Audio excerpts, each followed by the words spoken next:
Manjummel boys സിനിമയുമായി ബന്ധപ്പെട്ട സാമ്പത്തിക ഇടപാട് കേസിൽ നടനും നിർമ്മാതാവുമായ സൗബിൻ ഷാഹിർ ചോദ്യം ചെയ്യലിന് ഹാജരായി. മരട് പോലീസ് സ്റ്റേഷനിലാണ് അഭിഭാഷകനൊപ്പം സൗബിൻ എത്തിയത്.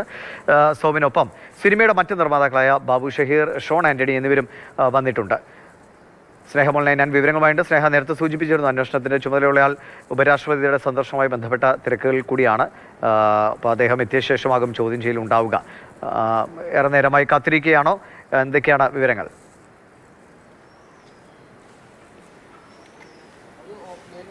ദിവിഷ അല്പസമയം മുമ്പ് നേരത്തെ സൂചിപ്പിച്ചതുപോലെ തന്നെ മരട് പോലീസ് സ്റ്റേഷനിലെ CI ഇവിടെ എത്തിച്ചേർന്നിട്ടുണ്ട്. ചോദ്യം ചെയ്യൽ പുരോഗമിക്കുകയാണ്. ഏകദേശം ഒരു മണിക്കൂർ മുന്നെയാണ് ഈ മഞ്ഞുമൽ ബോയ്സ് സിനിമയുമായി ബന്ധപ്പെട്ട സാമ്പത്തിക തട്ടിപ്പ് കേസിൽ പ്രതികളായ സൗബിൻ ഷാഹിർ, ബാബു ഷാഹിർ, അതുപോലെ തന്നെ ഷോൺ ആന്റണി തുടങ്ങിയവർ ചോദ്യം ചെയ്യലിനായി ഇവിടെ എത്തിയിരുന്നത്. പ്രതികൾക്ക് ഹൈക്കോടതി ജാമ്യം അനുവദിച്ചിരുന്നു. ആദ്യഘട്ടത്തിൽ ഇവരുടെ മുൻകൂർ ജാമ്യാപേക്ഷ കോടതി തള്ളുകയാണ്. രണ്ടാമതും ഇവർ വീണ്ടും കോടതിയെ സമീപിച്ചിരുന്നു.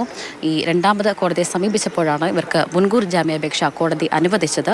ഈ ജാമ്യം അനുവദിച്ചുകൊണ്ട് കോടതി പറഞ്ഞ കാര്യം എന്ന് പറയുന്നത് ഇവർ അന്വേഷണ ഉദ്യോഗസ്ഥർ വിളിക്കുമ്പോൾ തന്നെ ഈ ചോദ്യം ചെയ്യലിന് ഹാജരാക്കണമെന്നതാണ്.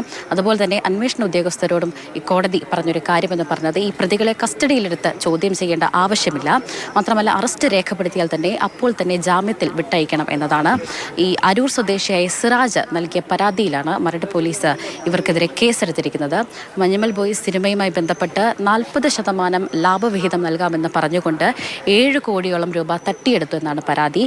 ആദ്യ ഷെഡ്യൂൾ പൂർത്തിയായി എന്ന് കാണിച്ചായിരുന്നു ഈ സിറാജിന്റെ കയ്യിൽ നിന്നും 7 കോടിയോളം രൂപ തട്ടിയെടുത്തത്. ഇതിൽ വ്യക്തമായ രേഖകളും തെളിവുകളും ഉണ്ട് എന്നാണ് പോലീസ് പറയുന്നത്. കഴിഞ്ഞ ഒരു മണിക്കൂറായി ചോദ്യം ചെയ്യൽ പുരോഗമിക്കുന്നുവെന്നാണ് മനസ്സിലാക്കുന്നത്.